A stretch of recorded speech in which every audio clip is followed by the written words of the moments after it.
Members, it's the appointed time. We have a quorum. Let's start the meeting today. This is the meeting of the Public Accounts Committee on the Audit Report number 81, Chapter 2. We welcome the Director of Audit.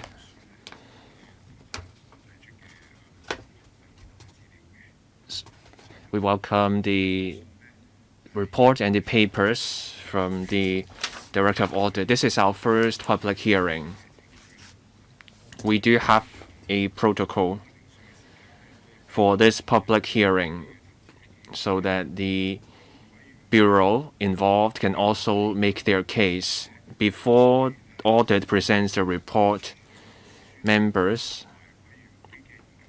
will not make any public statements on the audit report or the work. Joining us as witnesses are Mr. Cai Chin-wan, the Secretary for Environment and Ecology, Ms. Irene Yang, Director of Food and Environmental Hygiene, Ms. Clarice Yu, Director of Buildings, Mr. Andy Young, Director of Fire Services, Mrs. Alice Chung, Director of Home Affairs, and also their team. I thank you all for attending the meeting today. For members attending or hearing today, any declaration of interest? If not, I first give the floor to the Director of Audit, Professor Nelson Lam, to walk members through the audit report today. Thank you, Chairman. I thank the Chairman for inviting me to this public hearing on the audit report of the Public Accounts Committee. I will brief members on Chapter 2 of report number 81 of the Director of Audit. This is on the licensing of food premises. First, I thank the Food and Environmental and Hygiene Department and the relevant policy bureaus. As the Audit Commission conducted the audit, the Bureau and the departments gave us full cooperation. I thank them. There are 4 parts to the report. Part 1, background of the audit. This is in line with the Public Health and Municipal Services Ordinance Cap 132 and the subsidiary legislation.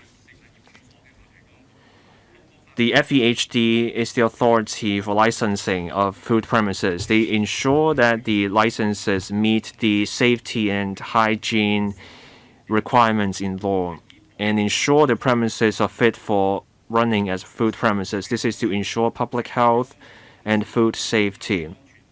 They also ensure the safety of diners. In 2022, the FEHD received 50,000 new applications for food premise licenses and permits. As at 31st of March 2023, valid permits and licenses numbered 46,000 or so. Our audit findings are set out in Parts 2 to Part 4 of the report. Part 2 is about the processing of applications for new food business licenses and permits. Part 3 is on the management of food business licenses and permits. Finally, in Part 4, we deal with other related matters. Based on the issues spotted during the audit commission made 38 recommendations to the FEHD. As for the other bureaus and departments involved, we made 2 recommendations. All recommendations have been accepted by the relevant bureaus and departments. Here, I thank the bureau and the departments once again. Thank you, Chairman. And now give the floor to the Secretary for Environment and Ecology, Mr. Cai Chin-wan. Chairman, I thank the Audit Commission for their full audit of the licensing of food premises. They shared great insights. We accept all the recommendations from audit. The Food and Environmental Hygiene Department and relevant departments will actively follow up on the recommendations. Food premises are closely linked to people's daily lives. Catering also makes vital contributions to Hong Kong's economy. The licensing system allows the FEHD To ensure that food premises meet statutory requirements, the FEHD also actively enhances the system to make life easier for the operation of food premises. Earlier this year, the FEHD launched a professional certification system featuring a license first, inspection later system. This shortens processing time. The FEHD also massively relaxed the restrictions on restricted food. In the first quarter next year, the FEHD will extend the PCS to general restaurants. The FEHD will also roll out a composite permit system to cover multiple restricted foods so that applications don't have to come made for each kind of food. These kind of reforms have the support of the trade. Hong Kong has 45,000 food licenses and permits. Each year, new applications number are more than 10,000. During the licensing, if the FEHD consults many departments, Housing Department, Fire Services Department, Environmental Protection Department, and Planning Department. This is to ensure the applications meet the standards in hygiene, building safety, fire safety, environmental protection, and planning. During the vetting, there are multiple site visits. The departments remain in touch with the applicants. Applicants have to provide supplementary information and revise plans based on input from departments. That's why application time varies from one case to the next. During COVID in particular, there were difficulties with conducting site visits. The FEHD had to deploy significant manpower to attend to the urgent tasks related to COVID. That's why the approval of licenses was inevitably affected. As normal life came back, the FEHD stepped up the work and actively responded to the audit recommendations. The FEHD's work will cover three areas. First, further enhancing the licensing system to boost service efficiency. The FEHD will review the practice with the application vetting panel conferences and also liaison with different departments and also the guidelines and timeframes for licensing so that the services can deliver closer to real circumstances and facilitate the operation of food premises. Second, greater use of technology and moving more services to digital platforms. The FEHD is enhancing the current licensing management information system to document the tasks in terms of the time taken and better documenting the track record for analysis and monitoring. In the first half of next year, the FEHD will issue food premise licenses electronically and also provide more information on the progress of applications. This is to ensure greater transparency. In the first quarter next year, the FEHD will launch the DIY application for food business licenses.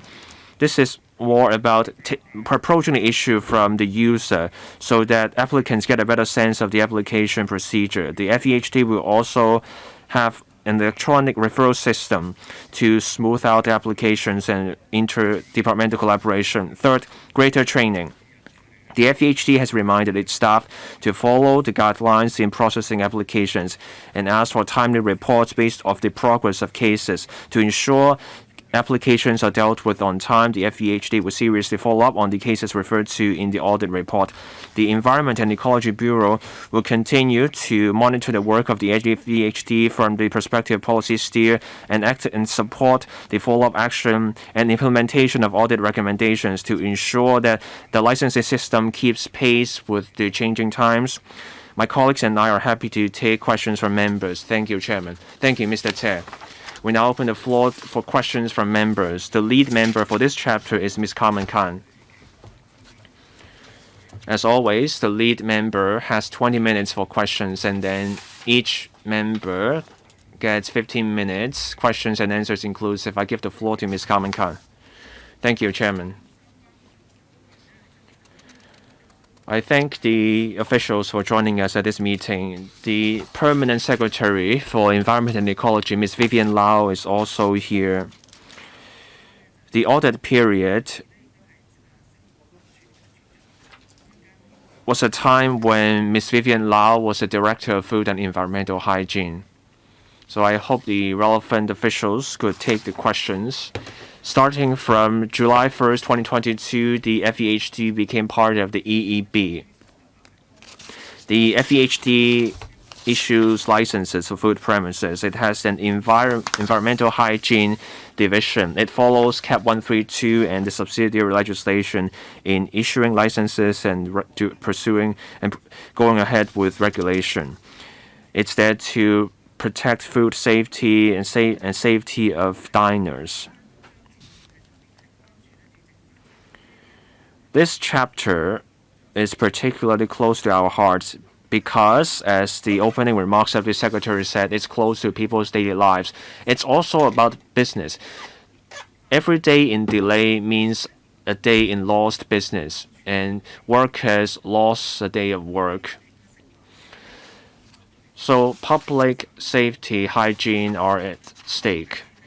To ensure safety, starting from May 2023, Audit Commission conducted the value for money audit. The focus is on the applications received in 2021 and 22 that took a long time. There were 50 applications for new food premises and 30 applications for renewal. So those are the major findings of this audit report. So we look at new applications, renewal, and transfers. And then there were 3 areas where the FEHD needs to do better. Let's look at Table 4. COVID had a limited impact on the number of cases or licenses granted. They are comparable to the 2018 and 2019 figures.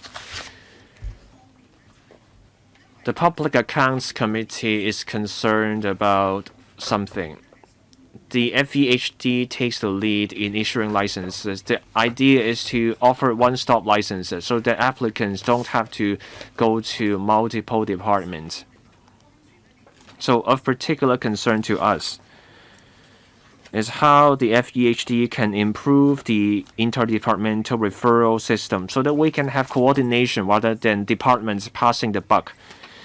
The AVP mechanism, application vetting panel meeting, was designed for applicants to consult multiple departments on the same occasion. But there is huge room for improvement based on what the audit report says. And on the service performance of licensing of food premises, the performance numbers, there is also room for improvement. Now, on the use of technology to boost efficiency, I would like a departmental response to audit recommendations since all the recommendations are accepted. So based on the findings of the audit report, what measures have been taken? Chairman, in the interest of time,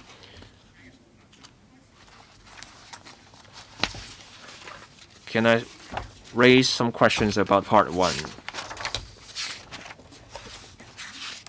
1.10.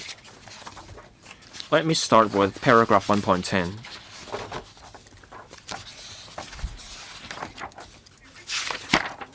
The FEHD's work covers the licensing and the regulation of food business premises. The expenditure $497 million. So for licensing alone, what's the expenditure and manpower involved? Appendix A shows an organizational chart for food licensing. In this audit, that is after the audit, are there changes to this org chart? Any change to the Division of Labor? Secretary, or rather the Director, Ms. Irene Young. Thank you, Chairman. I thank Ms. Khan for her questions. Under the FEHD, in charge of the granting, transfer, and renewal of food business licenses, there are 2 kinds of staff members. We have 3 regional licensing officers. They include case managers. These are health inspectors and their superiors, senior health inspectors, chief health inspectors, and a controller. We have 19 districts under the FEHD. There are district environmental hygiene officers. These DEHOs grant the restricted food permits. The officers also deal with transfer renewal of licenses and also the temporary food factory licenses. Paragraph 1.1 in the audit report sets out the total expenditure at $497 million. It's hard to have a detailed breakdown on the money spent specifically on handling food business premises. This is because the same staff working on food licenses also work on other areas. So we do not have a breakdown on that, Ms. Khan. In terms of the organizational structure, any changes because of this audit report? Sorry. I will give you the cue before you can answer the question. I want to give you the time to think through the questions. Please go ahead, Ms. Yang. From time to time, we review our manpower deployment. In the DEHOs, we review the distribution of business. We look at the priorities at different times. The same goes for the regional licensing officers or RLOs, but we don't have a plan for a massive change in the manpower deployment. Will the government keep an open mind now that we have this open hearing? Now that we have these findings, will the government adjust the organizational chart to achieve greater efficiency, Ms. Yang? Yes, we will. Out of the $497 million, the government said it could not give us a further breakdown specifically for licensing. We note this point. The public hearing today is more than just about the use of public money. It's also about the impact on the food business. It's about whether the food licensing system is efficient and effective. I have no further questions for Part 1. For other members, any questions on Part 1? Comments? Mr. Louis Long.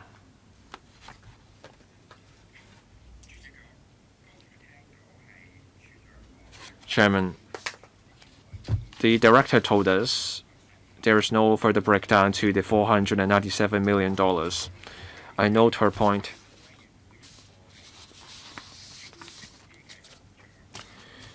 We are looking for a clearer picture. Just then, Ms. Carmen Khan talked about the organizational chart.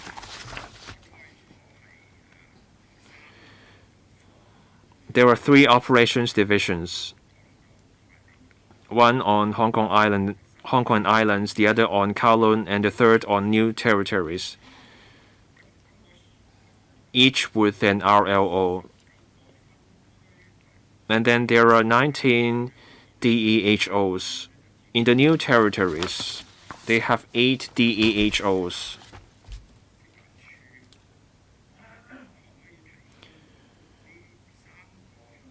For the 3 operations divisions,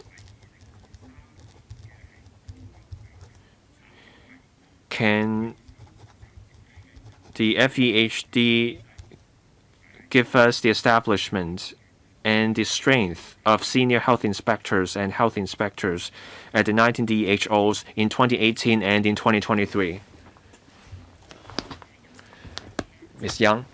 I don't have information on the establishment back then, but I do have the number of staff right now on licensing. At DEHOs, senior health inspectors, number 60. That's 19 districts put together. We have breakdowns for each district. If the chairman or the member would like a district-based background, we can provide it later. For health inspectors, they work as case managers. In total, there were 335 health inspectors. As for other administrative and clerical staff, 76. Thank you, Ms. Yang. Mr. Leung, Chairman, I hope that the administration can provide the detailed breakdowns after the meeting on the staff establishment as well as the actual strength. In relation to the 3 operations divisions, is there a problem? Yes, I do have the information on hand, and I can read out the figures.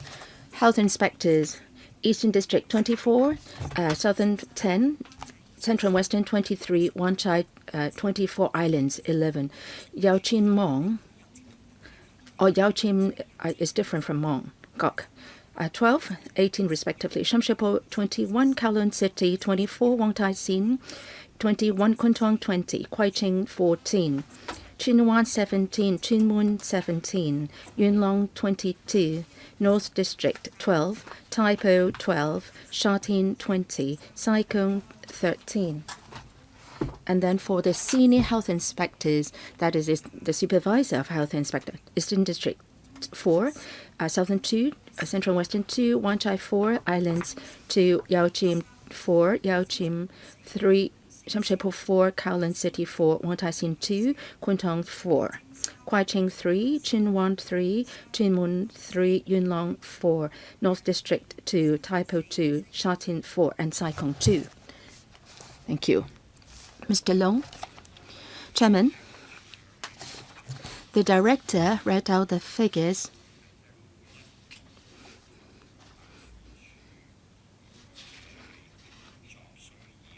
and it seems that the manpower has been deployed according to the work needs of the different districts.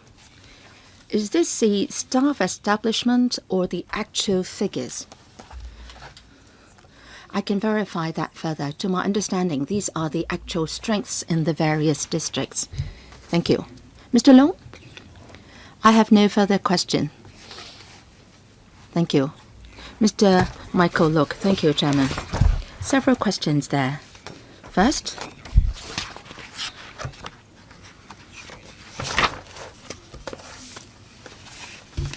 in paragraph 1.11, the FEHD will consult the Fire Services Department, Buildings Department, EMSD, etc. to seek their views.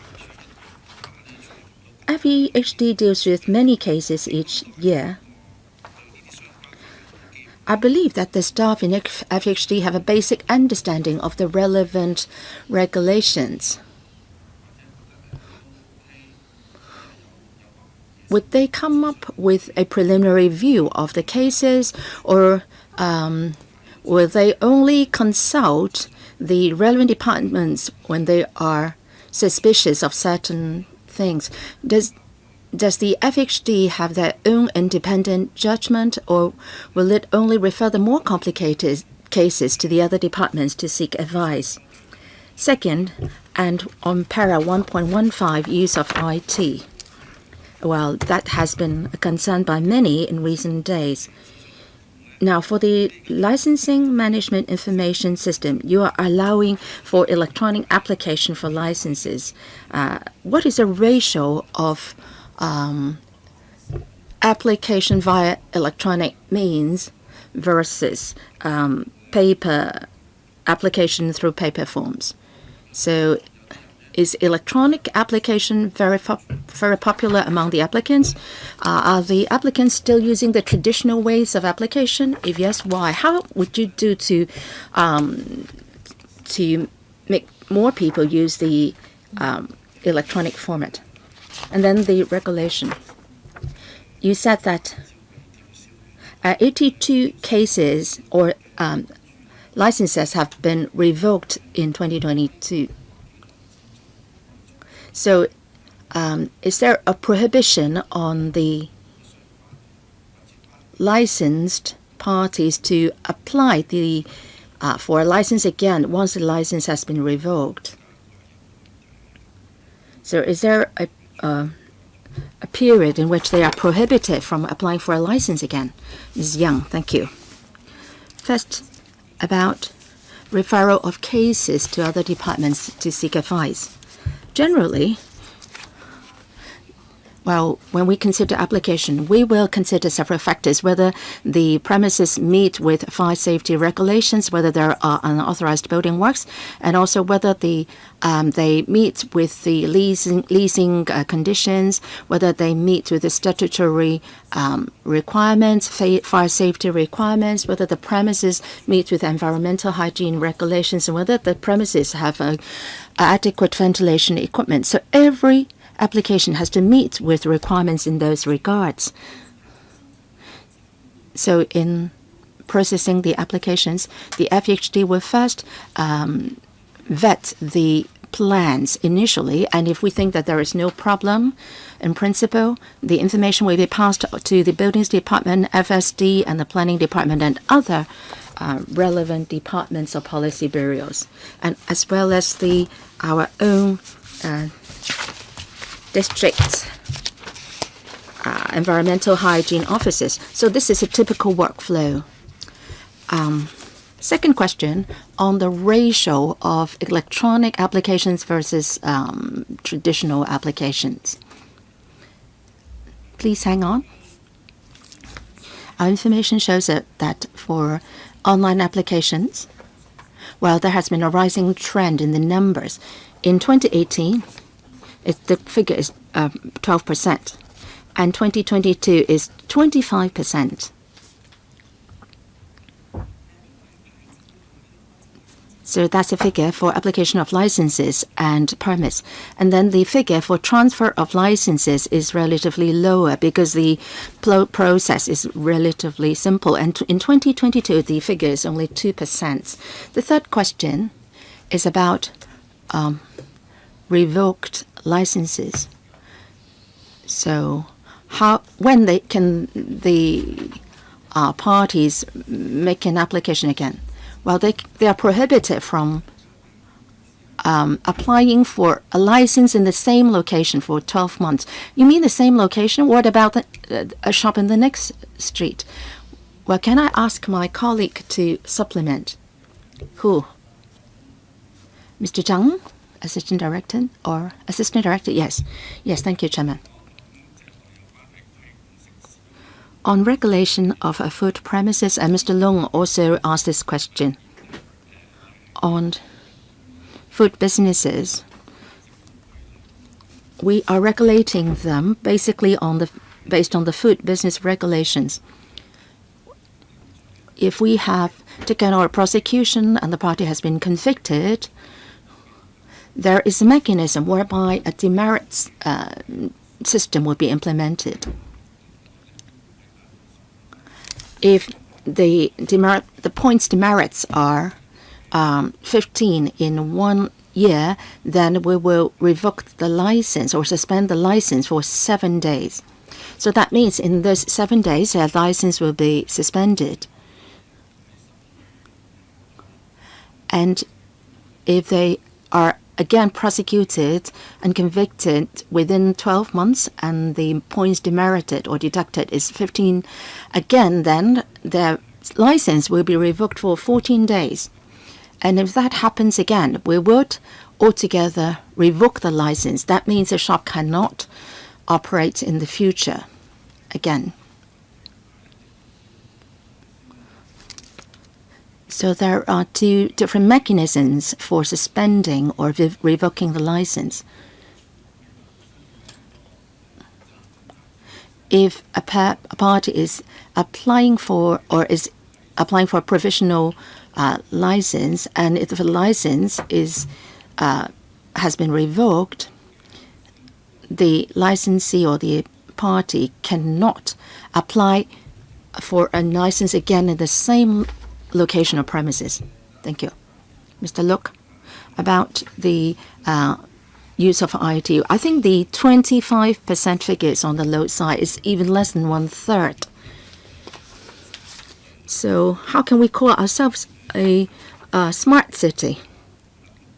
Well, apart from not making any mistakes in voting system, we should do more in other aspects as well. Are there any mechanisms whereby you can encourage the applicants to resort to electronic means. Maybe you can process the applications faster if these are made through electronic means. Maybe you can also reduce the application fee for electronic applications to incentivize people to use electronic means. So how can you popularize e-applications? That you should think hard about that. Now, you should not just put a system there and then spend a huge amount in maintaining it while only a few people are using it. That doesn't make sense. And then also suspension and revocation of licenses. We're talking about 84 cases. So how many of them belong to the suspension category and how many to revocation category? And then I think you should put in more restrictions for people who violate the regulations a third time. Well, you said that as long as they do it in the next street, they can still apply for a license, and maybe they can ask their family members to apply again. Then the license can still be granted. So would you do anything to make sure that these scenarios won't happen? Director, how can we encourage applicants to apply online? Every 2 months, we hold a seminar on licensing applications, and anyone can join the seminar. And there, we also encourage applicants to apply online. In fact, the online application system is very convenient. The applicants can provide the information online, and they can use electronic signature certificate and I Am Smart to help them fill out the application form. We will use different avenues to encourage the trade to use our online system more. And then Mr. Look referred to the fact that should we be stricter on parties whose licenses have been revoked or suspended. I think we should strike a balance there.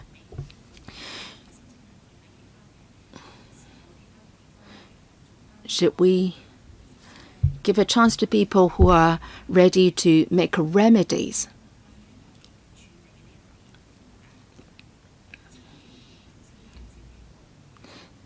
So would you like us to provide more information on cases where the licenses have been revoked? And Mr. Look referred to incentives and so on. Would you consider those?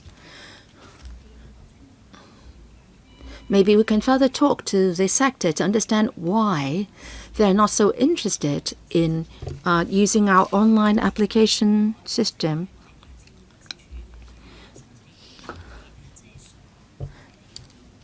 Do they prefer going to our offices to make applications, and why is that so?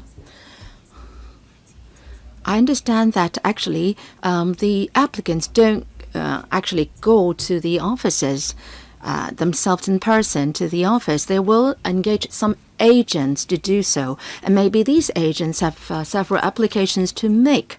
So these agents may like to visit our regional offices in person to have their application processed. That may be the reason. Mr. Look. Well, the administration said that there are agents making applications on behalf of the applications. So you must come up with an online system which facilitates the agents making applications. Perhaps your online system is not that user-friendly and people prefer submitting paper applications.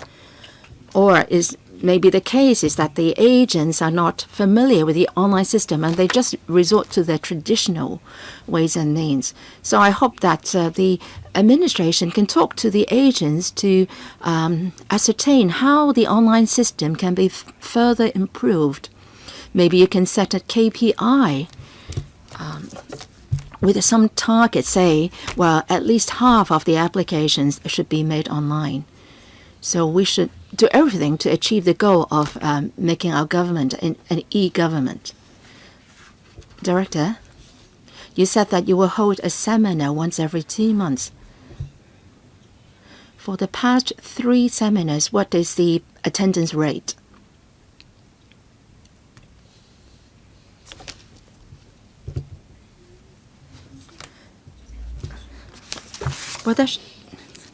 Well, several dozens, if I remember correctly. We hold the seminars once every 2 months, but during the COVID, the attendance rate was on the low side.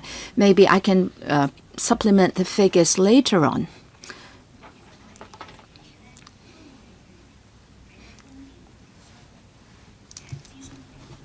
Well, at the Business Facilitation Committee, FHD is a member. And under that committee, there is a working group related to the food businesses. And every now and then, we would consult the trade through that platform if we have new proposals or ideas. So we will take reference from Mr. Look's suggestion just then to encourage how the applicants and the agents to use our online services. Chairman?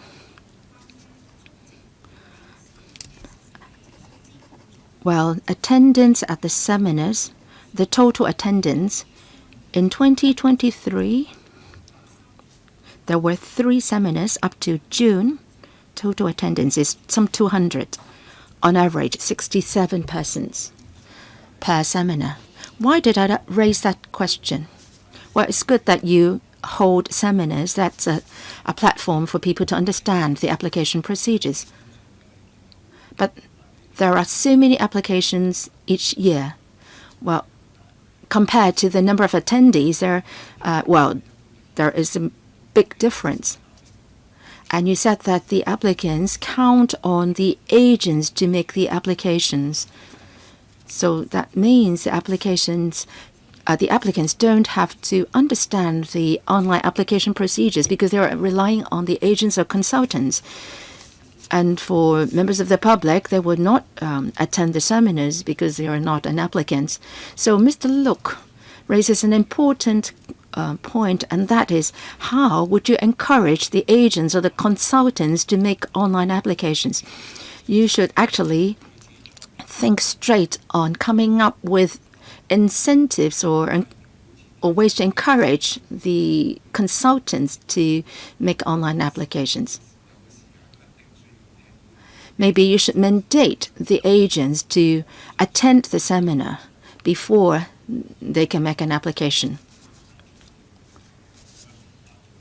So you should let the agents know that there is this online channel for application. Well, since the agents are paid by the applicants, they should have the relevant knowledge on how to make online applications. I believe that it is much more convenient to make an application online rather than using a paper form. Vice Chairman, Mr. Paul Chair. Well, I'd like to add one more point. Mr. Look, yes. I think I have not used up all my time yet. Why is the ratio of online applications so low? I think that has to do with the e-identity verification. Maybe the agents don't have the applicant's e-identity certification. Maybe you should do something to ensure that the agents can also use the applicant's e-ID certification. Ms. Young.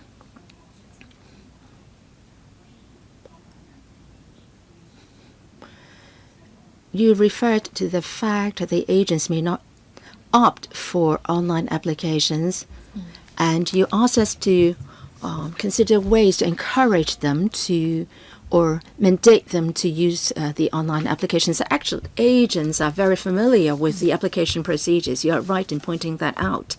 And in our seminar, Well, the PPTs, PowerPoint presentations, have already been uploaded online in both English and Chinese versions. So maybe that's why the agents and the applicants said that they can actually read through the PowerPoints themselves.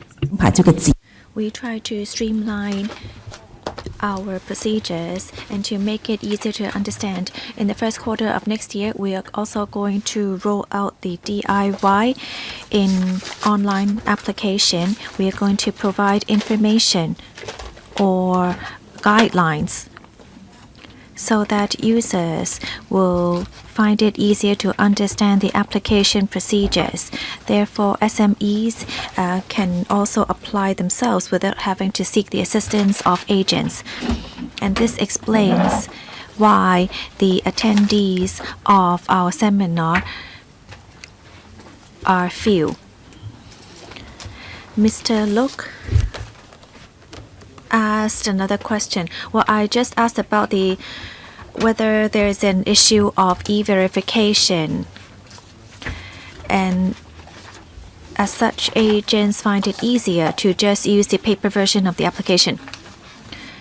Chairman, we try to make the procedures as simple as possible. Agents can submit paper applications, and there's not too much difference in submitting paper application or online application. If you permit, Chairman, I can defer to our colleague to tell us what kind of information is to be provided in the applications. Mr. Look, that's not your question, right? No, that's not my question. I'm just wondering why agents do not like to use online application. Why do they choose paper application over online application? I'm just concerned whether there is some sort of IT issues.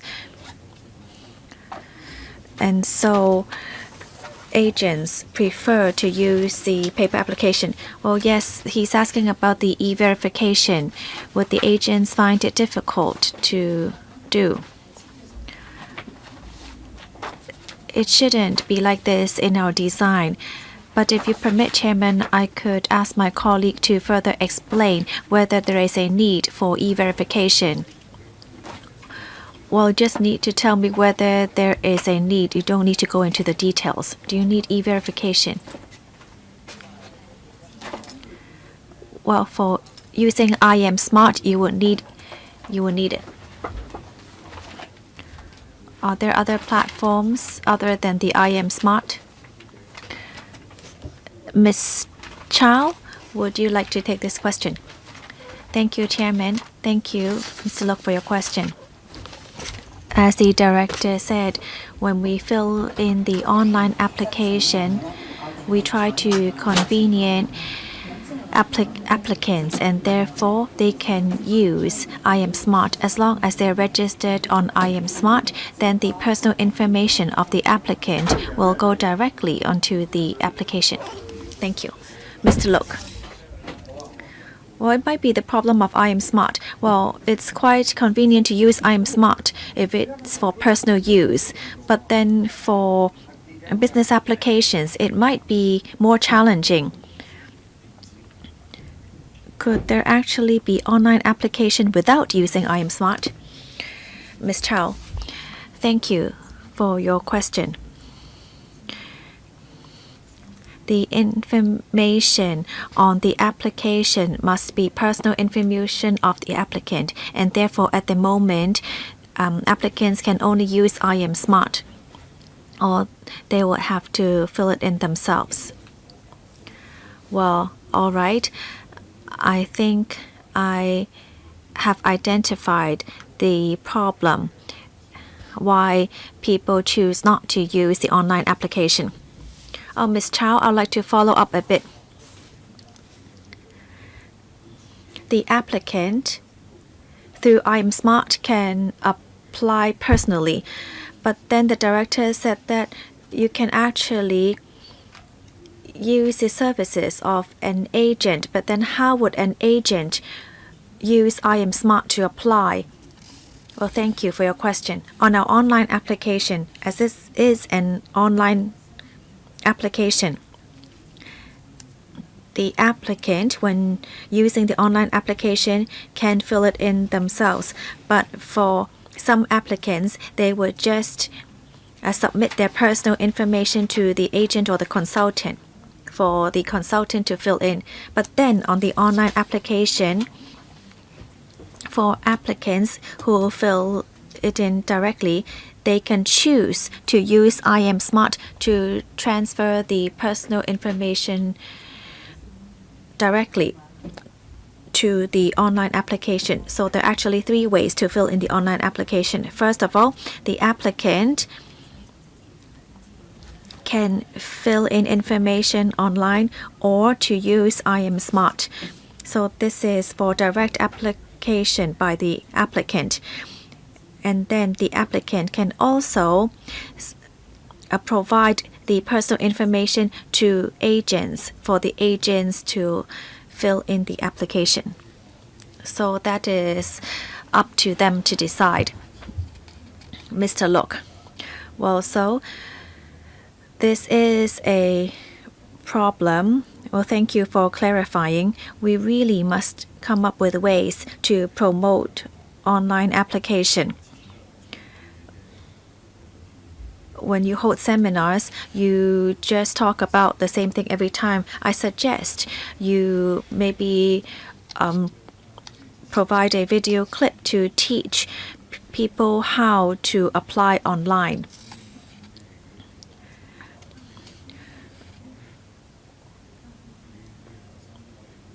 You said you provide English and Chinese information online. But then we have expressed many times that people may not go to your website to read the information. You really have to try to think of ways to promote this information, because many users are not interested in technology unless you actually can touch on their interest to promote IT. You really need to work this out, otherwise the process would just be delayed. Mr. Paul Zhe. Well, since we are on Para 1.15, I see in the English version that there is the Licensing Management Information System, the LMIS, which was launched in 2006. Are we still in that old version?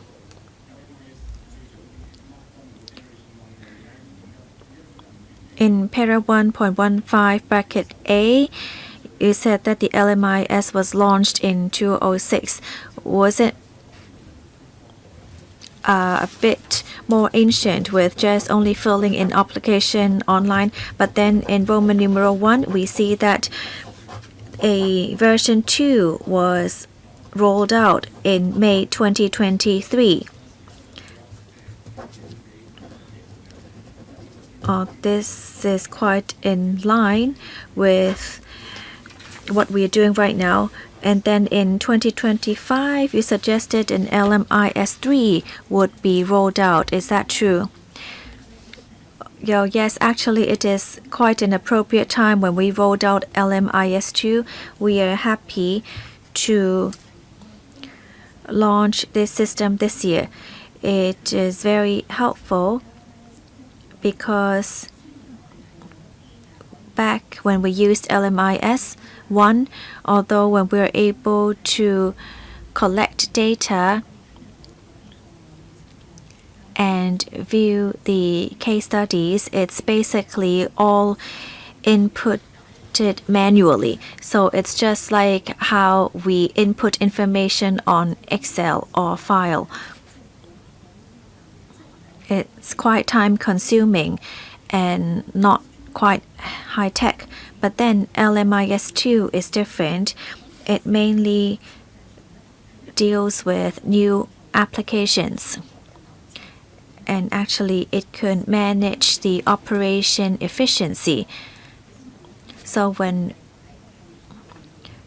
we are working, we can already use the system. For example, when we're inputting applicants' data, a file is immediately opened on the system, and we will be able to keep track of all the communication and track all the communication and the records.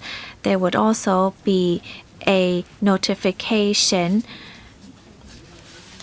that when time is up, then there would be a notification for the case manager to take action.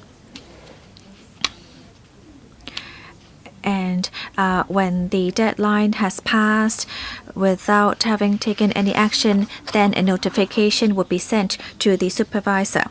LMIS 3 is even more advanced. Transfer of applications and layout plans would also be included in LMIS 3. More importantly, there would also be procedures on various actions on the regulatory control. When our officers go on patrol, they would be holding a tablet and to fill in the information immediately at the site. This information would then be shared more quickly with other departments, and we would be more accurate in the dates of investigation, and there would be less delays. Well, thank you. Because whenever there are any problems, then it can immediately be handed over to another department. I hope that LMIS 3 would be more advanced.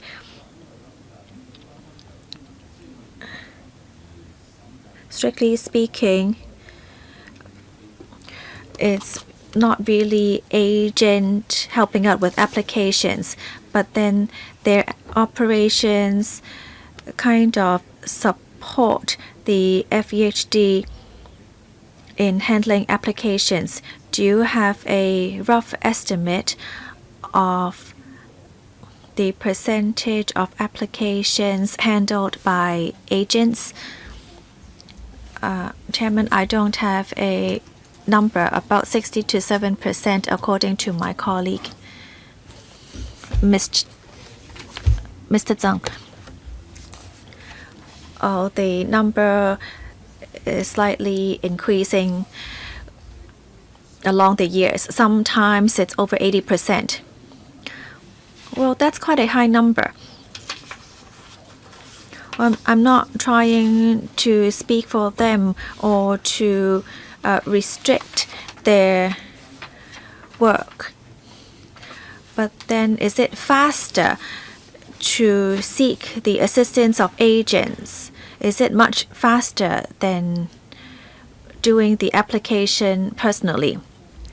How about I first take this question and then defer to my colleagues for supplement. We provide adequate information for applicants. Therefore, we believe that applicants can smoothly complete application without seeking the support of agents, and there should not be any delays. We observe that sometimes when they find agents, then there is sort of like a barrier between communication with the applicants. There is an application tracking facility online, the ATF, which can convene applicants to check the status of their applications. The system provides lots of information. For example, on each step, each procedure, what kind of information or documents they need to submit These are all shown on the ATF. As long as applicants are willing to track their status, then they would have a better understanding of the application status. There's also a list of the main departments such as the FEHD, the FSD, and the person responsible in those relevant departments. The applicant can then see whether their applications are being handled. Well, Director, you have promoted your efficiency. I just want a direct answer. Is there actually a difference between DIY and applications by agents? In design, I don't think there should be a difference. But then Mr. Zhang said that 80% of the applicants ask agents to do it for them. Is there a difference in the handling time, Mr. Zhang? Well, we don't see an obvious difference. Well, our current government always say that we should be target-oriented. 80% of the applicants are using agents.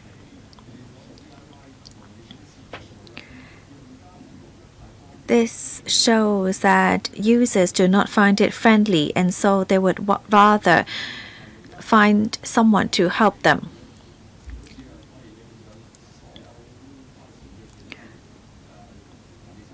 In theory, other than property transactions, you don't need to seek legal assistance. Well, I'm not trying to advertise here, but I just want to make a comparison here.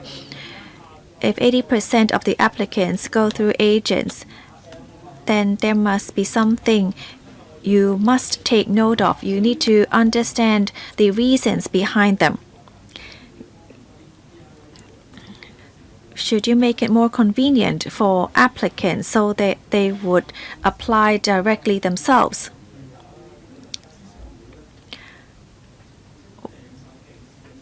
You hold seminars, but then not too many people attend because the agents already know what to do. The applicants don't need to come. Should you actually think outside the box and think of how you can optimize the operation efficiency? We don't want to waste money and waste time. Do you have any views on that, Director? The situation differs by eras. In the past, when we didn't adopt IT, then of course it's much easier to find agents to help them. But then in recent years, with the support of information technology, we have actually called upon applicants to do it themselves. Next year, in the first quarter, we are going to promote DIY, and there would be a simple video clip showing applicants that the procedures are not difficult at all. As long as you follow the steps and provide the required information, then the application would be very simple. We talk to them to try to understand whether it is too troublesome for applicants to take upon their own applications or whether they really prefer the help of agents. We have heard Deputy Chairman's views, and we would try to understand more from the side of the applicants. It seems that these agents are not licensed. They are not lawyers. They are not licensed property transaction dealers. How do you ensure that they are providing professional service to help applicants?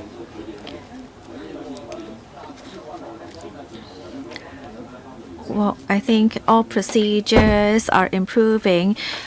For example, procedures in recruiting domestic helpers. Can you try to improve your efficiency and then to protect the interest of the public? Have you considered that? Chairman, the deputy chairman is right. There's no licensing or regulation for these agents. We believe our application procedure is straightforward. Generally speaking, applicants handle the procedure on their own. When applicants hire agents, this may simply be common industry practice. It's the preferences of the applicant. Applicants may apply for the full license and the temporary license at the same time. We grant the temporary license first. The restaurant is up and running, selling food, serving customers. So in that case, the applicant is busy with running the restaurant. And in that case, they may want to hire an agent to deal with the licensing, and that will reduce the workload for the applicant. So this is up to applicant. Deputy Chairman. In the interest of time, I won't go further into questions, but I just want to toss around this idea. 80% of the applications were done through agents, so there must be something in this. Now, paragraph 1.10, it's about the expenses. In 2022 to 23, the expenditure on licensing, on regulatory control, so that's $497 million, almost $500 million. But in return, you get $5 million. The notes tell us there was COVID, so there was a year that saw waiver of fees. Now, if there weren't COVID, normally, what's the gap between revenue and expenditure in a normal year? The government stresses user pays. But I see a huge gap here in the expenditure and the revenue. In a normal year, what's the gap like? So in pre-COVID times in 2018 to 19, the figures I have is that back then, the revenue was $160 million a year. That's the pre-COVID figure. The $497 million covers expenses more than just about licensing, because we don't have a detailed breakdown on the revenue from licenses and permits. It's an amount enough to recover the costs. The license fees set out are pending updates because the levels were set some years ago. We are working on the update. But the idea is that we take, or rather charge, the license and permit fees on a cost recovery basis. Deputy Chairman, if no other members have questions, I want to go further on this chapter.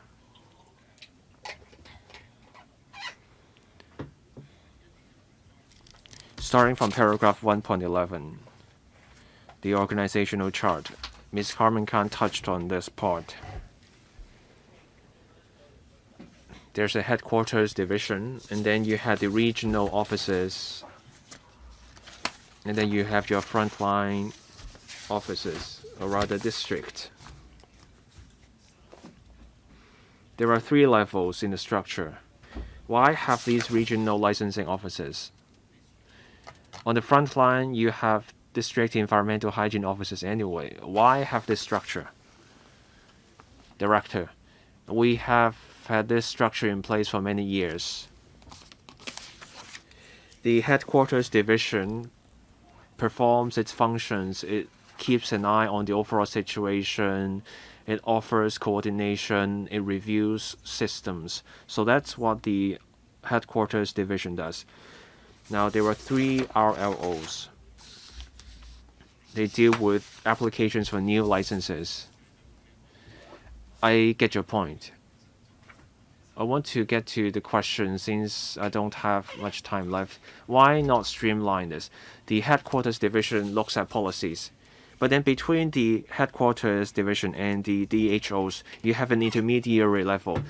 You're now going electronic. Departments can deal with much of the work themselves. Why stick to the traditional structure and have several tiers, just like what they have with scouts, headquarters, regions, district? But those are the old days. Now that we're in the INT era, why not overhaul the era? Why not get rid of the intermediary level? We keep an open mind about manpower structures. From time to time, we look for ways to facilitate the operation of the entire structure. Now, Deputy Chairman. Now, on licensing, annual exercises are good, but then if there are no prosecutions for restaurants, just like the well-off tenants policy with public housing, is there really a need for annual licensing? If we can simplify that, ease the workload, and that means making life easier for people, and that will mean less work for you. Why not have a renewal of license every 3 years? Chairman, Director, we gave it some thought. The Liquor Licensing Board has adopted a new approach. If there are no major issues with the place, each renewal is for 2 years. The LLB is a statutory body. It has its own approach. But the FEHD is the secretariat of the LLB. So we are thinking whether we can apply the same concept to food business premises. We consulted food business premises, but there are 2 reasons, and that leads to hesitation from food business premises. Leaving aside the licenses from us, the restaurants have to get an annual license from the FSD to certify that they meet the 5 safety standards. That's an annual exercise anyway. And for our renewal process, it's a straightforward process. People can pay the fees online. They can pay in person at our offices. So the renewal process is not a cumbersome process. This is not a source of inconvenience. When we grant licenses covering more than 1 year, the license fees will go up. And if the operator changes their mind, they want to close the business after a year, they cannot recover the extra fees. So that may not work in favor of restaurants. So multi-year licenses are something we give thought to. We consulted the trade on this. But there's no strong call for this kind of license at this point. Deputy Chairman, the application may be straightforward, but the department needs to have staff process the applications. The trade has money concerns. It's like with driver's license. People get licenses of different lengths. There are people who are more budget conscious. But can we not offer restaurants this license? We can give, say, 3-year licenses if there are no prosecutions, no complaints, and we can even encourage good operation by giving multi-year licenses that can save the manpower needed. The government needs to think of ways to reduce work and making life easier for people. This is what value for money comes down to, so I hope the department can give this some thought. Last question from me. Is there a need for so many classifications? In Table 1, there are all kinds of classifications. Can we streamline the structure? Say if you need a license for each kind of vehicle, you will have a complex vehicle. Say Class 1 for private cars, that's for cars. Why can't we have a simpler system?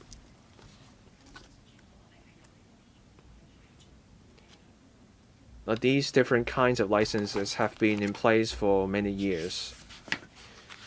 When we decide whether to keep or ditch a license, we consider the different conditions involved. The license fees also differ. Different kinds of licenses are in place to meet the needs of different operators. We're also working to simplify the licensing system. Next year, in Table 2, you see licenses. We want to do a kind of composite license next year instead. So say you have a store. They want to sell cut fruit and frozen confections. The current practice is that the applicant needs to apply twice for 2 licenses. That takes time, effort, money, and more work for the FEHD staff. So a new approach we have in mind is to issue a composite permit. The applicant applies for 1 permit, and then they can sell multiple kinds of restricted foods. And this is welcomed by the trade. Chairman, I heard this phrase traditional, or phrases meaning something has been in place for many years. Can we think about ways of ditching the old ways? If we can have a change and we can speed things up. Ms. Eunice Yong. On the use of technology, I have some comments. 1.15, there were 3 stages of the LMIS, but we have yet to see automated processes. People still have to register.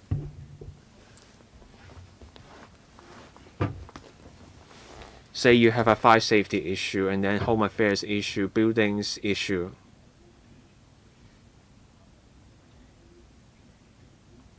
The system, LMIS, is not linked up with the other departmental systems. You still need a case manager to keep an eye on the progress from time to time. Information comes in, an email comes in, and then the FSD or the buildings department have to let the case manager know through email. So we lack an automated process. That leads to long processing time, more than 30 days.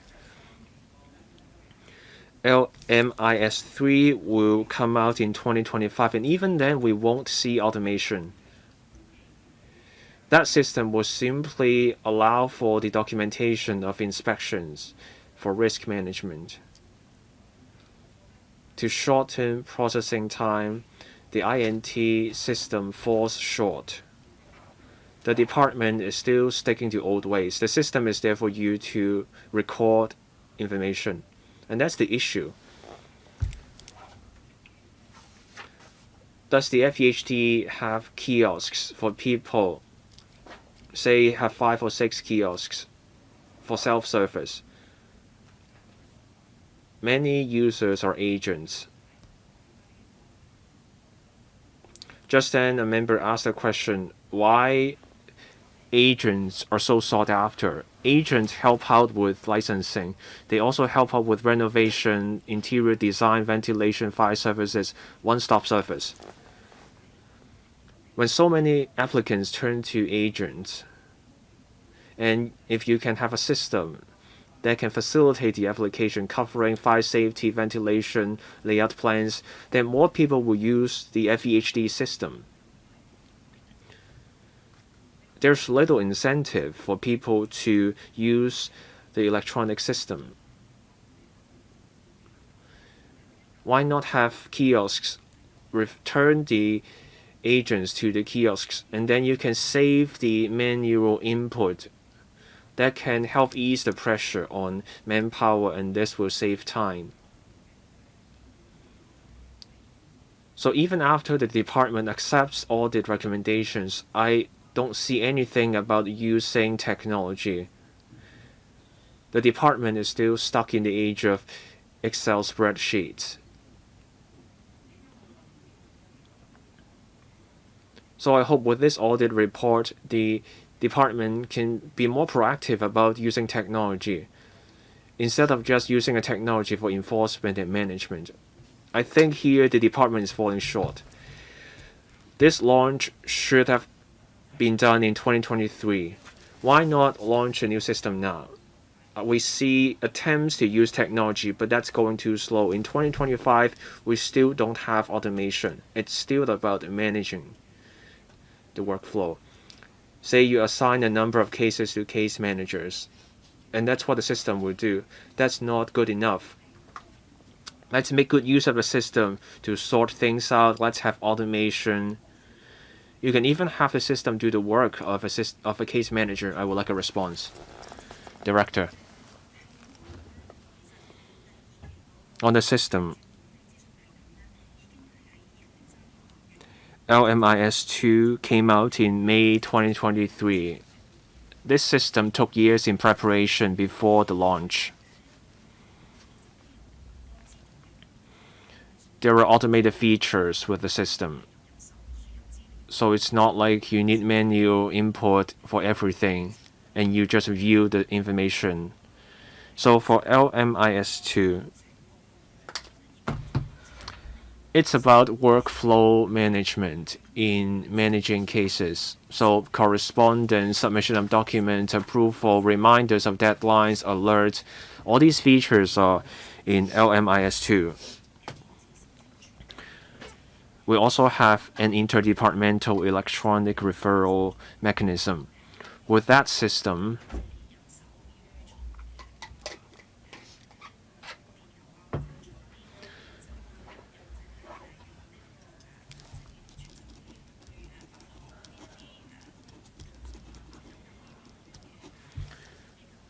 we can do away with the error-prone and time-consuming processes involving memos, fax, and email.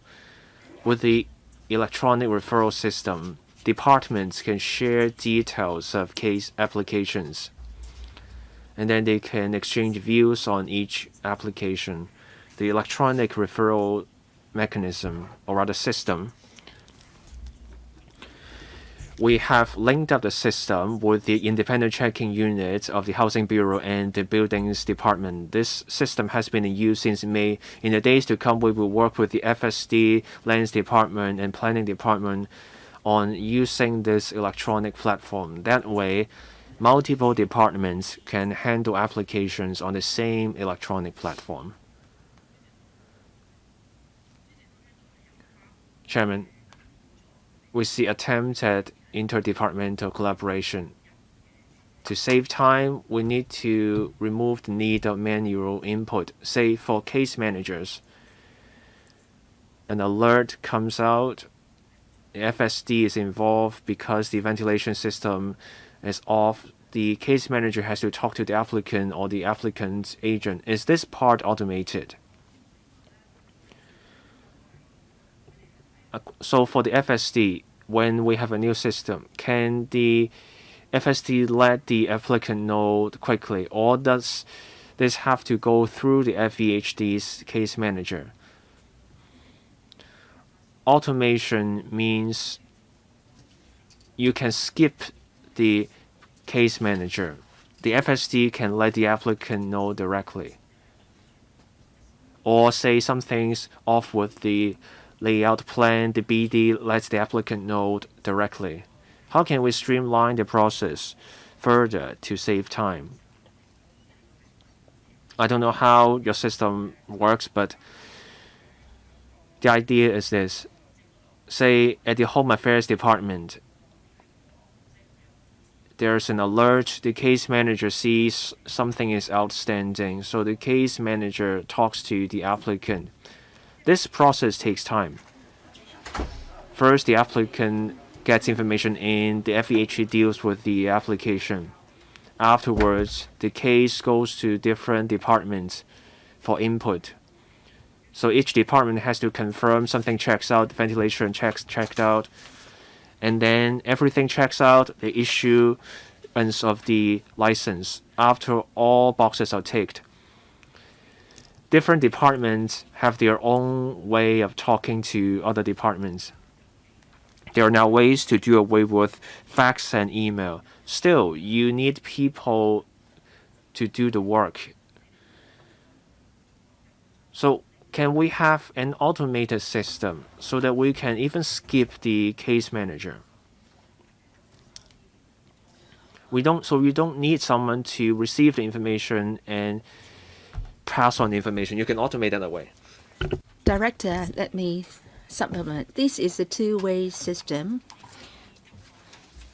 The applicants can submit various forms online and try to take things forward. For example, he can submit a verified layout plan certifying that there are no unauthorized building works or showing that the plan is in line with the statutory requirement. So such information can be uploaded onto the system. And once they get onto the system, all the relevant departments can check out on them. So overall, I believe that the system provides a very effective platform for various sides, including our department and other relevant departments and the applicants and their agents to monitor the progress of the applications. Ms. Eunice Young, I just asked whether there are kiosks services. Can applicants make use of kiosks to do away with paper applications? Is there a feasibility doing that? Is there a plan? Well, the kiosks are machines, but then we are providing an online submission channel or mechanism. So applicants can use whatever computer they have to go online and submit the applications. If the applications would like to submit the approved layout plans, they can do so via the online system. There is an issue here.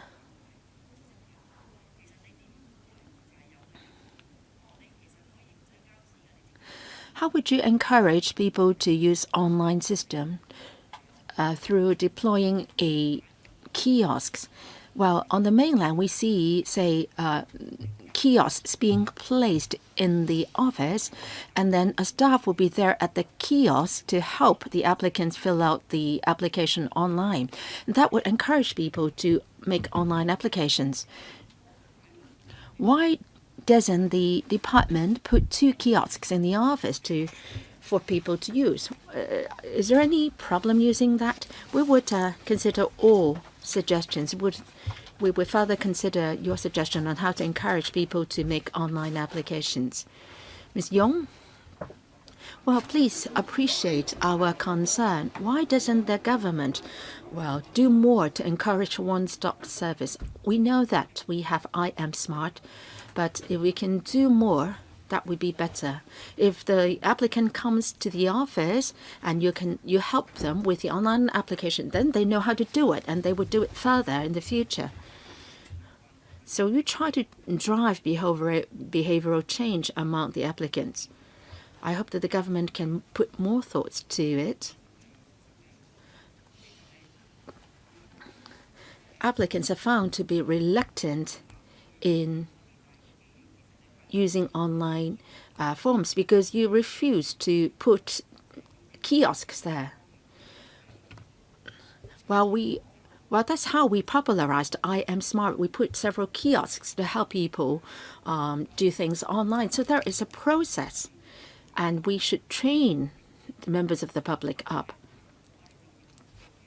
So if promotion online is to no avail, then you must try to do this. When people come to your office to do paper applications, you help them with the online applications. I think it can speed things up and speed up your process. If you can do that, you can shorten the processing time. I hope that the government can make improvements. That's my main concern. Well, so that's an expression of opinion. No response? Yes, no response needed. Ms. Carmen Khan. I have 2 follow-up questions on other members' questions. Well, if I am allowed to be honest, I would think this is a briefing session, policy briefing session, rather than a PAC meeting. I hope that the government can understand where we are coming from. We try to point out the problems faced by the sector and the members of the public in the licensing process. I hope that you can face up to this thing. Now, the vice chairman said that 80% of the applications were done through agents. Why don't you make it more convenient? Why are you issuing license only for 1 year? Can you consider lengthening the license period? I think the government should face up to these issues. The government referred to the composite permits, and then there was in paragraph 4.5 and 4.6, it is said that for the composite food shop there is only one VAT license in place, and it seems that the composite food shop license is no longer useful. But now that you would be rolling out the composite permits, how is it different from the composite food shop license? And LIMIS2, it seems that you will be enhancing the tracking functions and so on. That seems to be the only additional function. That might help, but then it seems that the FEHD is doing a lot of referrals.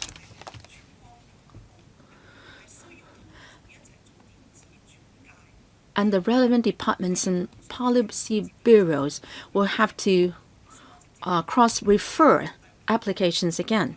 So there are a lot of interfaces. And in paragraph 2.33, the Audit Commission suggests that there should be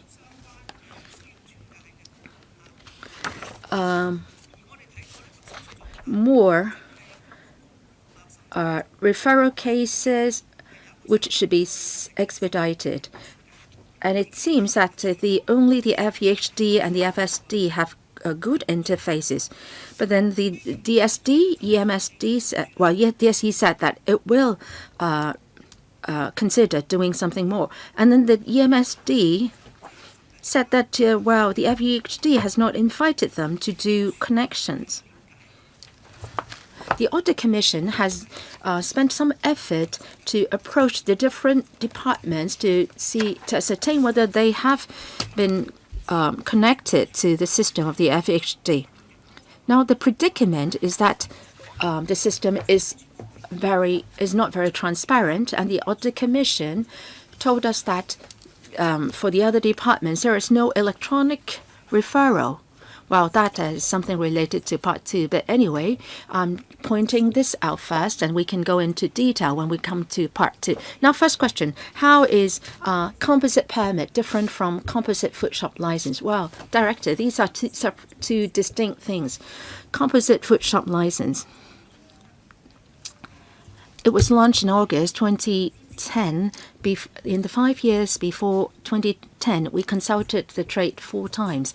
Back then, there was extensive support for the launch of composite food shop license. What is it about?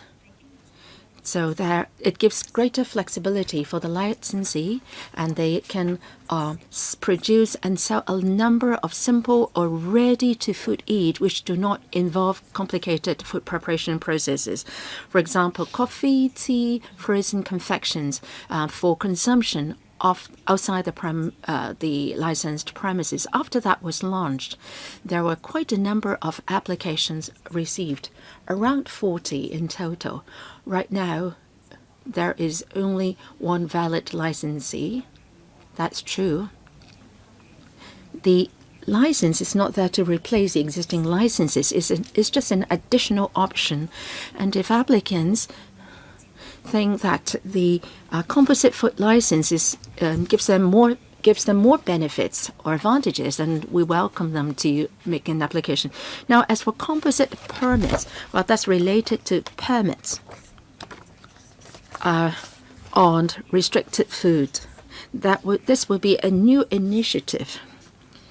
In Schedule 2 of the Food Business Regulations, there is a list of restricted food. For example, frozen confections, non-bottled drinks, sushi and sashimi. There is a list there.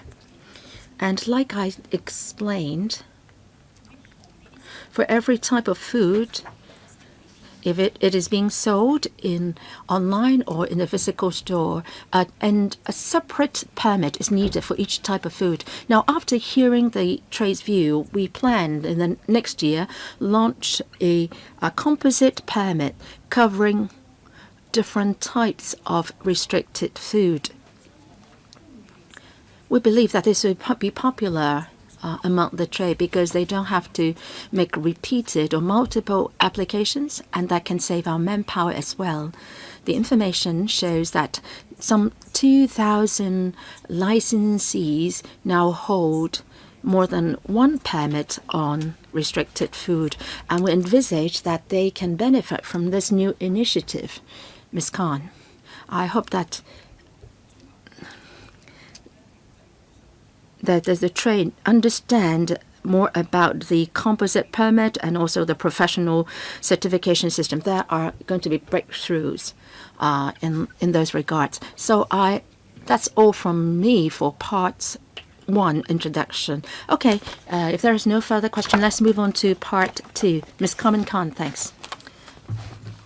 I would like to look at the flow chart. Table 3 shows the workflow for the application of new license. There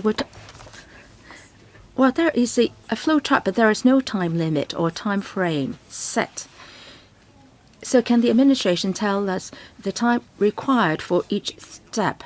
So which departments are the major departments which will collaborate with you, to which there are the most numbers of referrals? Are there any performance pledges made by these departments? Figure 3, page 16 in the English version. This is about the flowchart of processing procedures. There are 3 major procedures. In the first stage, the FHD receives application forms from the applicants, and if they meet with the Landley self-declaration and provisional plans, then they are considered okay after initial screen. And we would see whether the materials are complete or not. So that takes several days. And immediately afterwards, we refer the application to other departments, say, for example, BD and FSD. So that's the next stage, second stage. And then the relevant departments will confirm that these applications will go ahead, and then we will invite the applications to allow us to do the first site inspection, and then within 20 days we will arrange for the application vetting panel meeting, AVP meeting. That's the second stage, and in that meeting, if everything goes smoothly and the information is complete and the relevant departments have given us the feedback, and at this time we can issue the letter of requirements to the applicants, and then the applicants, based on the letter of requirements, shall try to make arrangements to comply with the requirements so that they can submit to what's a notification of compliance. And if we, after that, we make inspections on site and review all the documents and found that they are proper, then we can issue the license. There are different interactions during each stage, especially at stage 3.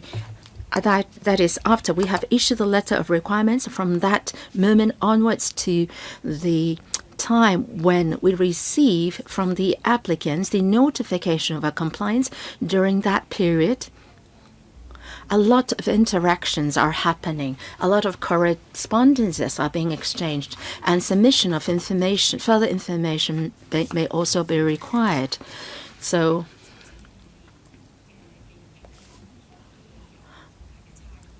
well, for each case, the time frame may vary substantially. Now, if the member would like to know about the exact number of days allowed for each stage, then I can defer to my colleague, Ms. Chow. Thank you, member, for your question. Like what the director said, well, let me give you the initial. Now, the second box, well, the conduct initial screening of layout plans, 3 working days, and then application vetting panel meeting. From the date of the receipt of application to the holding of that meeting, it should take about 20 days. So from initial screening to AVP meeting, so it's 17 days in between. And then after that, after issuing the letter of requirements, we have to count on the applicants making arrangements to make sure that the requirements are being met. So from the issuing of letter of requirements to the final vetting inspection, verification inspection, that the time in between is 8 working days. Now, after the final verification inspection, from that moment to the issue of full license, that takes 7 working days. Thank you, Ms. Khan. Going by what the administration said,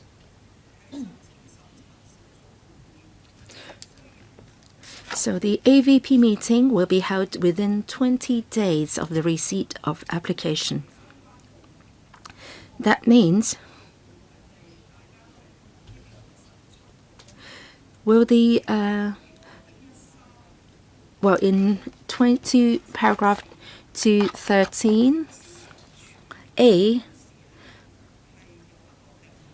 only the FSD says that it has a clear performance pledge, and that is it will give response within 17 days upon receipt of the referral.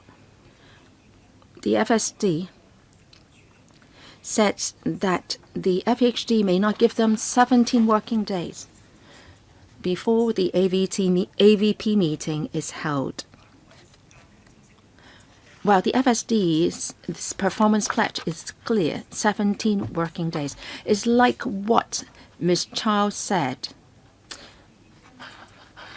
So we have 3 days to do the initial screening and then 17 days before with the application vetting panel. But what about the other departments? Do they have this 17 working days pledge? Well, normally it's 14 working days, buildings department and other departments. So all departments follow the same standards, is that right? Director?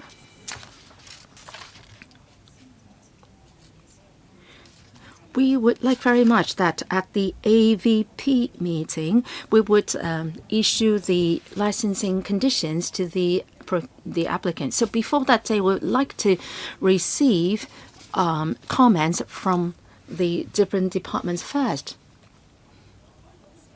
You said that you would like very much to, but then would you be issuing guidelines to the departments?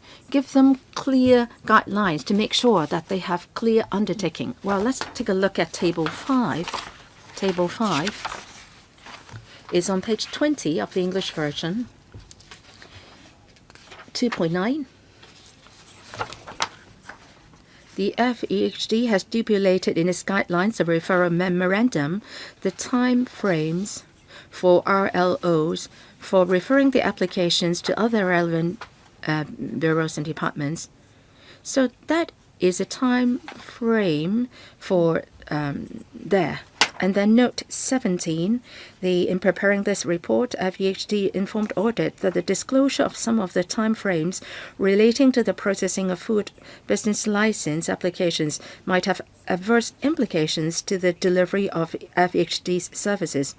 So the relevant time frames are referred to only as a specified time frame as appropriate, taking into account FEHD's concerns. So the specified time frames may vary based on different circumstances. Is that right? How come that there are adverse implications? I don't get it. Director, please. When we do the first referral, in our memorandum, we set clear time frames. the delays may be a result of the need to seek clarification from applicants. For example, if the layout plans are not complete enough, we have to get the full set of information from applicants before referring the cases to the departments for comment. So there might be a delay there. For the referral, very often it involves a change in the layout plans or a revised layout plans. So the case differs case by case. The guidelines for our internal staff is for reference and for us to monitor the progress. And due to various reasons, such as the complexity of the case, or what kind of revisions need to be made, we need a flexibility. Therefore, we do not set a fixed date on how many working days it needs to be completed. We just want to try to complete each case as soon as possible. Ms. Khan, I think there is a gap and time lags here. In 2.11, the Audit Commission believes that the FEHD needs to take measures to ensure timely referrals to other relevant bureau departments for comments and to ensure that the time frames specified in the guidelines are met. In 2.12, in Audit's view, it is noted that there were delays. The director seems to say that there shouldn't be any problem in delay in first application. But then it seems that for DHOs, which is actually an office under the FEHD, out of 50 first referrals, there were delays in 27 of them, ranging from 1 to 71 working days, which means it is a delay of an average of 10 working days. So this is just internal delay.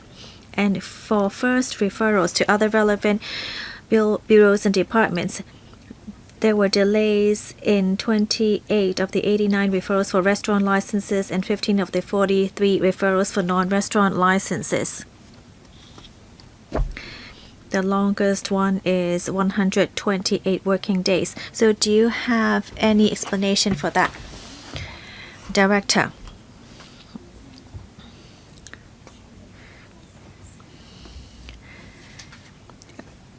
Well, it is actually not satisfactory for the delays out of these 50 first referrals, and we are thankful to the Audit Commission for showing us these delays. We will try to understand the reasons behind the delays. We also adopted actions to try to reduce such delays, one of which is the as the notification given on the ATF, and we can also work with other departments on data interface to try to communicate more timely, and through such platform we'll be able to reduce delays.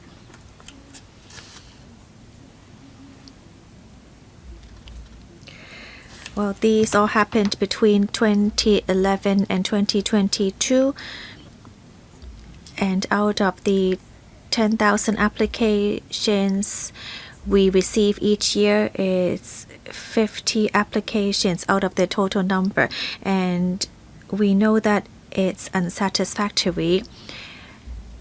Some of the reasons may be due to COVID. In future, we would not accept such a number. We thank the Audit Commission for providing with such information. In future, we will optimize our new management system,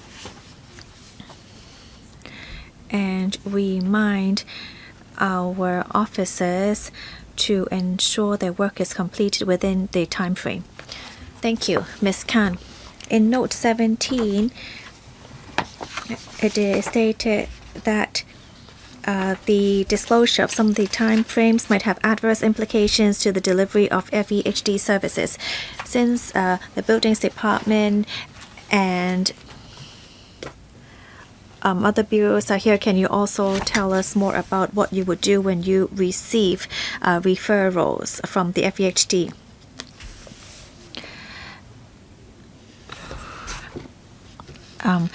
Ms. Yu, well, we would first take a look at the surrounding environment of the premises and would also conduct an on-site investigation and also communicate with the applicants and to provide them with responses in terms that they may not be able to meet.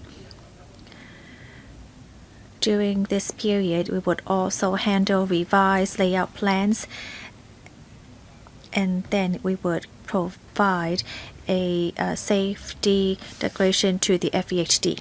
Oh yes, this is our workflow. How about Mr. Young, Director of Fire Services?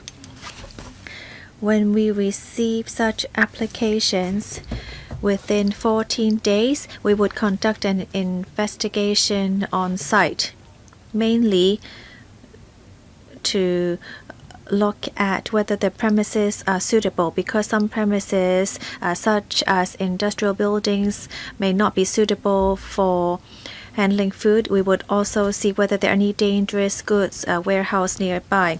After conducting this investigation, we would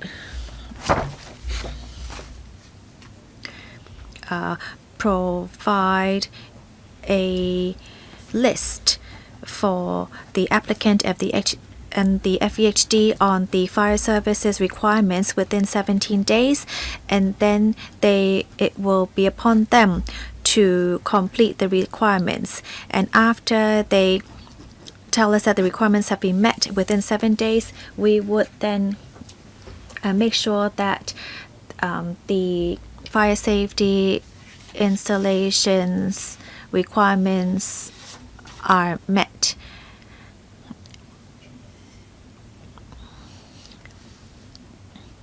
After which we would then send out a notification to the FEHD saying that the applicant has met all the requirements. So that is basically our workflow.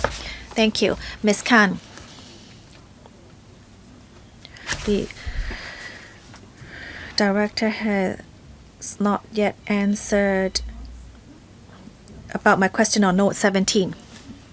I have explained briefly previously that there are some performance pledges that we have listed out.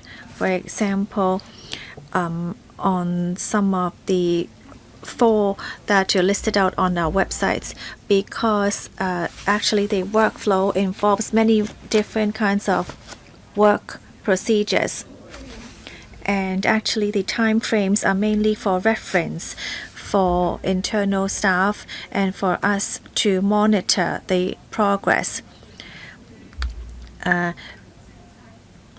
With deployment of manpower and subject to the workloads, we might then need longer time to review complicated revised layout plans. And so there is a flexibility here because each case differs. These time frames cannot be too fixed. We do need a certain level of flexibility, but we would try our best to complete each case as soon as possible. Ms. Khan. So this means it cannot be disclosed. And in note 18, note 38, it is we can see the 3 performance pledges on a processing transfer food business license. And the average processing time is listed out. The Audit Commission looked into the average processing time in Table 9. In 2.34, we see that from time to time there were inquiries from members of the LegCo about the average processing time for issuing food business licenses. This is something the sector attaches huge importance to. We see from the workflow that it should be a 3 working day plus 17 working days and plus the holding of the application vetting panel meeting. And if there is no revision to layout plans, then a license will be issued within 7 days. It seems to be quite a smooth process. But then for general restaurant licenses, the processing time may take up to 170 days. And for complicated cases, it may go up to 217 to 247 cases from 2018 to 2022. So can you tell us how you came up with this average time? And the calculation only takes into consideration the applications received that year. But what if the applications are not within that year, then they would be taken out of that number. So this is shown in paragraph 2.35. So and then we see in Table 9 that in the calculation of average processing time for restaurant license applications, it seems that the number shown here is actually less than the real number, because there's actually a discrepancy of 59 working days. In 2019, there's a discrepancy of 74, and in 2022, it's 14 days with a slight improvement. So how do you explain this situation, Director? This is a calculation of the processing times. In the past, we've also adopted a formula to look into the applications that are received and approved in the same year. We set this calculation earlier. We didn't know how it came about, but we have adopted this formula for many years. We believe that this can show the performance of the officers within that year, because if you also add in the applications the year before or 2 years before, then it may involve officers from previous years. But that is not important. We are grateful to the audit's report this year that we can actually review to see whether this is the most suitable calculation method. We believe that this calculation is not the best. If we can also consider the applications received the previous year, it can better reflect the processing time of the applications, which will be even more significant. In future, we will not only base the number on the applications received and approved in the same year.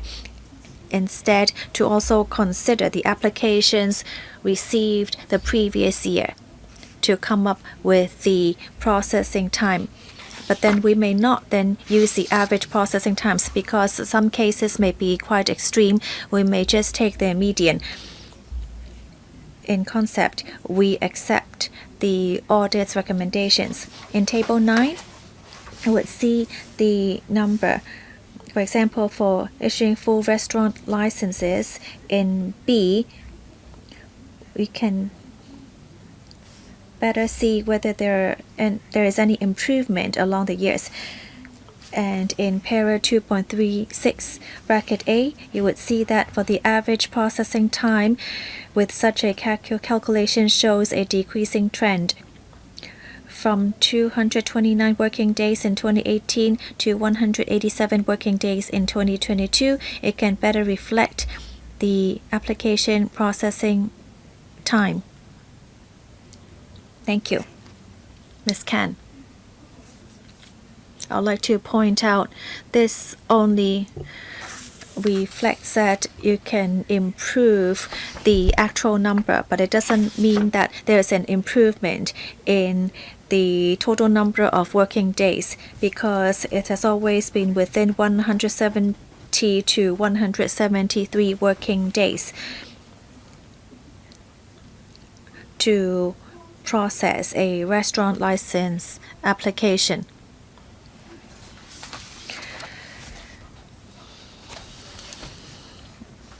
And in Chapter 3, we would then need to look into the performance pledge. Do I still have time to ask more about the application vetting panel? I just want to point this out, and then I will leave it to my colleagues. Because when we hold the AVP, it is to convenience the applicant to inquire with the FEHD, FSD, and the BD. But then it seems that 80% of the applications are done by agents. Can you actually make better arrangements? Because 8,947 applications should have an AVP meeting held within a time, but then only 75 such meetings were held. So why did this occur? Why did only 75 meetings scheduled were convened? Was it because they didn't ask whether the applicant or the representative would attend? How are such arrangements? Because I don't want to waste any public funding. Director.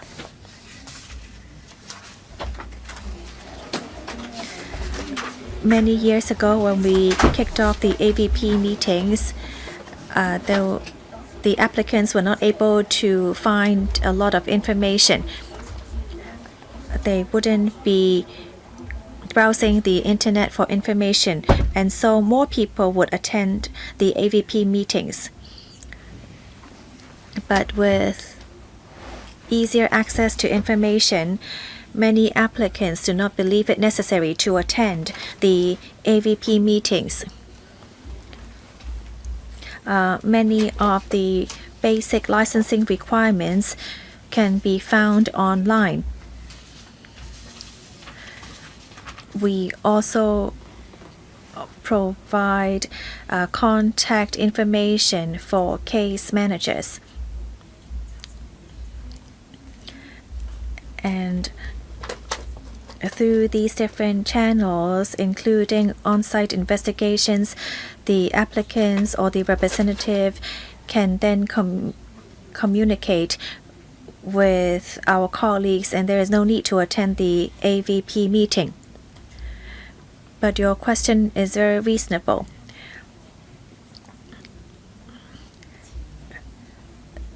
Two days before the AVP meetings, we would contact the applicant or the representative to see whether they would attend the meeting. If they choose not to attend, we would not hold the meeting.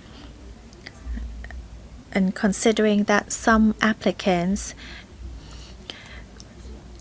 may want to attend a meeting and they're just not available for the day, if they want an opportunity to attend an AVP meeting on another day, we would provide such a convenience. We could arrange for a different date. 主席， Ms. Carmen Khan, if the applicant or the agent does not show up, the departmental staff won't be at the venue, so that won't be a waste of public money. So I get that's the gist of the director's response. So the applicant doesn't show up at the meeting. In that case, how does the department give the applicant the letter of requirements or LORs?